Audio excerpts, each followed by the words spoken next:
투미TV 시청자 여러분 반갑습니다. 당신의 부동산 주치 김재경 소장입니다. 정겨운 재개발 구역의 소식을 전달해드리는 코너 6시 내구역 찾아왔습니다. 오늘의 재개발 구역 소식을 전달해 주실 전문가분 함께하고 있습니다. 안녕하세요. 안녕하십니까. 투자의 엄지척 권검지 이사입니다. 네, 반갑습니다. 이사님께서 준비하신 구역 바로 어디인가요? 네, 오늘은 한남 뉴타운 한남 2구역 소식을 가져와 보았습니다.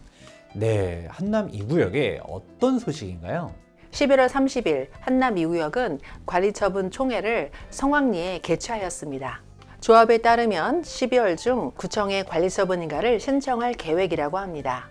네, 정말 기쁜 소식이라고 할 수 있는데요. 지금 현재 한남 뉴타운 사업 현황들을 살펴보게 되면 가장 빠른 사업 속도를 자랑하고 있는 한남 3구역의 경우는 관리처분 인가를 득하였고 최근 철거를 부분적으로 개시하였습니다. 뒤이어서 한남 2구역이 이번에 관리처분 총회를 개최하면서 다음으로 빠르게 진행을 하고 있는데요. 그런데 한남 2구역의 경우는 대우건설의 118 프로젝트가 있었습니다. 층수를 더 높임으로써 한강뷰를 확보하겠다라고 하였는데요. 그러나 서울시의 반대로 인하여 14층 이하로 결정이 되었습니다. 아무래도 이번 관리처분 총회 너무 저층으로 지어진다라면서 반발도 있을 것 같은데 조합원들의 분위기는 좀 어떤가요? 층수가 낮아진 것에 대해서는 반대되는 의견도 많이 있는 것으로 알고 있는데요.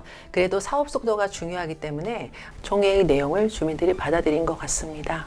네, 과거에 한남 2구역 시공사 선정 관련해서는 투미TV에서도 올린 적이 있었는데요. 그때 당시에도 롯데 르웰과 대우 서밋 정말 치열한 접점이 있었습니다. 각자 워낙 좋은 조건들을 제시하면서 일장일단이 있었는데요. 이때 대우건설의 승부수가 바로 118 프로젝트였었던 만큼 이게 무산됐었을 때에 대한 실망감도 큰 것으로 알고 있습니다. 하지만 지금 새롭게 시공사 선정을 하기에는 시간이 늦어지는 것도 있고 아무래도 공사비 인상에 대한 우려들도 있다 보니까 이에 한남 2구역에서 대우건설에 대한 재신임 투표 결과 시공권 유지로 결론이 났습니다. 이로 인하여 처음에 제시했었던 만큼의 조감도는 실현될 수가 없겠지만 그래도 하이엔드 브랜드 서밋이 붙은 만큼 고급화된 단지를 조성해 줄 것으로 기대하고 있습니다. 드디어 한남 2구역이 관리처분 계획을 수립하였는데 그 내용에 대해서 좀 주목해 봐야 될 포인트들이 무엇이 있나요? 네, 이번 관리처분 총회의 중요한 포인트를 꼽자면 조합원들이 굉장히 선호하는 84 타입이 많이 늘어났습니다. 이번에 조합원들이 평형 신청 결과를 통지받았는데요. 관리처분 책자에서 확인하실 수 있듯이 74 타입 이상의 중대형 평수는 모두 조합원들에게 배정되었음을 알 수 있습니다.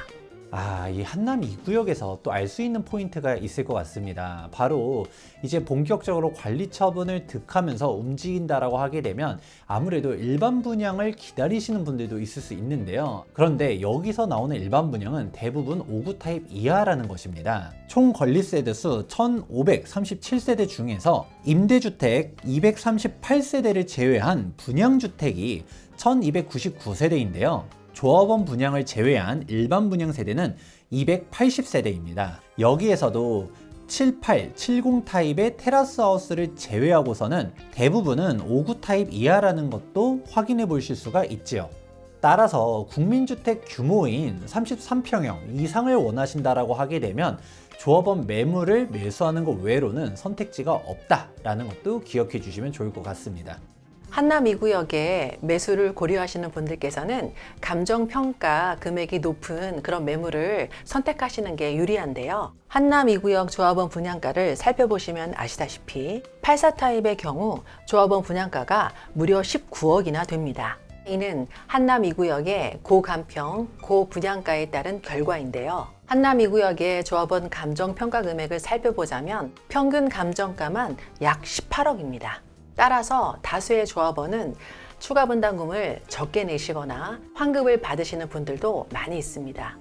네, 이렇게 고감평, 고분양가로 진행하는 경우에는 대지 지분이 낮은 빌라 물건은 분담금만 10억 넘게 납부할 수도 있다 보니까 단순히 싸다라고 접근하는 게 아니라 권리가가 어느 정도 있는 매물을 찾아보시는 것도 투자의 중요 포인트라고 할 수 있습니다.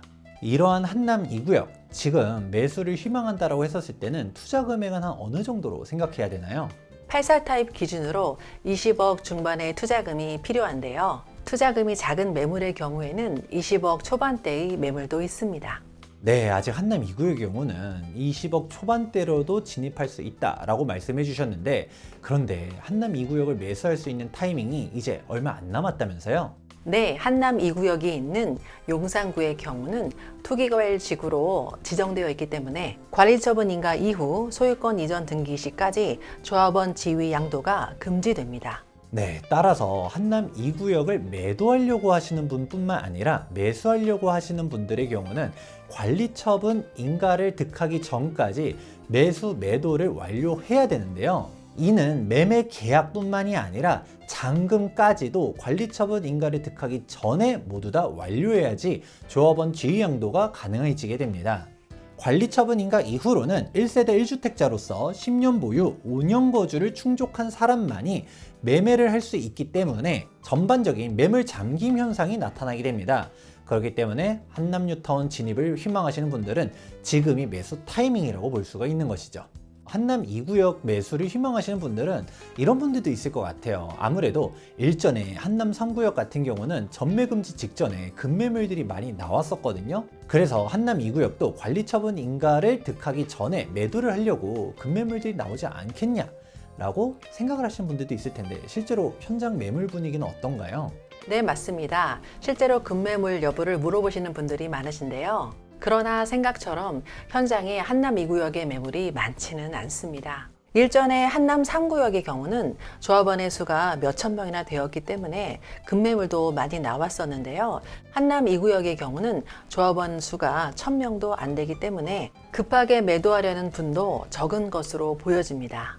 네, 한남 뉴타운은 정말 지금이 매수 타이밍이라고 보고 있는데요. 아무래도 한남 2구역이 관리처분 인가를 득하기 전에 좋은 매물들이 나온다라는 것을 기대하는 것도 있겠지만, 생각하는 것처럼 급매물이 아니라 하더라도 그래도 지금이 가장 저렴할 가능성이 높습니다. 이유는 전반적인 한남 뉴타운에 대한 유통 물량이 줄어들 수밖에 없기 때문인데요. 대표적으로 한남 3구역이 관리처분 인가를 득하면서 전매금지가 적용되자 매물의 희소성이 높아지게 되었는데요. 한남 2구역까지 전매금지가 걸리게 되면 이제 남아있는 구역은 한남 5구역과 4구역밖에 안 남게 됩니다. 무엇보다 한남 뉴타운은 각 구역별 장단점이 명확하게 있는 곳인데요. 아무래도 빠른 사업 속도를 원하시는 분들은 한남 2구역과 3구역을 원하기 때문에 전매 금지 전 지금이 매수 타이밍이라고 생각하고 있습니다. 한남 뉴타운은 배산 임수의 명당이자 재개발 최고의 입지로 손꼽히고 있는데요. 한남 2구역의 경우 관리처분 인가 전까지가 매수 매도의 마지막 타이밍이라고 할 수 있습니다. 매물이 많지는 않지만 소수의 급매물도 확보하고 있으니 한남 뉴타운에 관심이 있으신 분들께서는 마지막 매수 타이밍을 놓치지 않으셨으면 좋겠습니다. 네, 한남 뉴타운에 대하여 보다 궁금한 사항이 있으신 분들은 여기 하단에 있는 연락처로 문의 주시면 친절하게 상담해 드리도록 하겠습니다. 오늘 영상은 여기까지입니다. 도움되셨다면 좋아요와 구독하기 눌러주시기 바라면서 지금까지 부동산 주치 김재경 소장과 투자 엄지처 권검지 이사였습니다. 감사합니다.